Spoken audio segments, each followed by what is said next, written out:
কুষ্টিয়ার মজমপুর আবাসিক এলাকায় ৩৩ কেভি বিদ্যুৎ সঞ্চালন লাইন স্থাপন বন্ধের দাবিতে মানববন্ধন করেছেন স্থানীয় বাসিন্দারা। রবিবার সকালে জেলা প্রশাসকের কার্যালয়ের সামনে কয়েক শত মানুষ এ কর্মসূচিতে অংশ নেন। তারা আবাসিক এলাকা থেকে বিদ্যুৎ লাইন সরিয়ে নেওয়ার দাবি জানান। পরে জেলা প্রশাসকের কাছে স্মারকলিপি প্রদান করেন এলাকাবাসী। এটা ৩৩,০০০ ভোল্ট, যেহেতু এটা ঘনবসতিপূর্ণ এলাকার মধ্যে দিয়ে গেলে আমাদের ব্যাপক জানমালের ক্ষতি হবে এবং এটা বিদ্যুৎ আইন 2018-এর 6-1 ও 2 ধারা মোতাবেক আইনের লঙ্ঘন।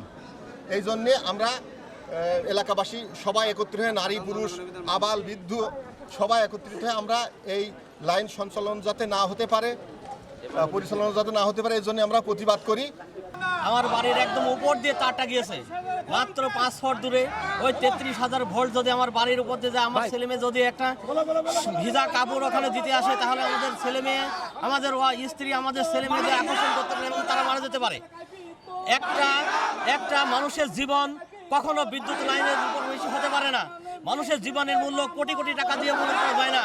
সাবেক স্বৈরাচারী সরকারের সময় আমাদের বৈষম্য ছাত্রদের যেভাবে জীবন নিয়েছে, ঠিক এইভাবে আমাদের জীবন নেওয়ার জন্য এই কিছু কুচক্করি মহল আমাদের আবাসিক এলাকার মধ্যে দিয়ে তার নিয়ে যাচ্ছে। সরকারি জায়গা রয়েছে, মেন রাস্তা রয়েছে, রেল লাইন দিয়ে পাশ দিয়ে তারা নিয়ে যেতে পারে, কোনো সমস্যা নেই। অবিলম্বে আমাদের এই তারটা আমাদের আবাসিক এলাকা থেকে সরায়ে যে কোনো রাস্তা দিয়ে নিয়ে যেতে পারে, হাইওয়ে দিয়ে নিয়ে যেতে আমাদের কোনো আপত্তি নেই।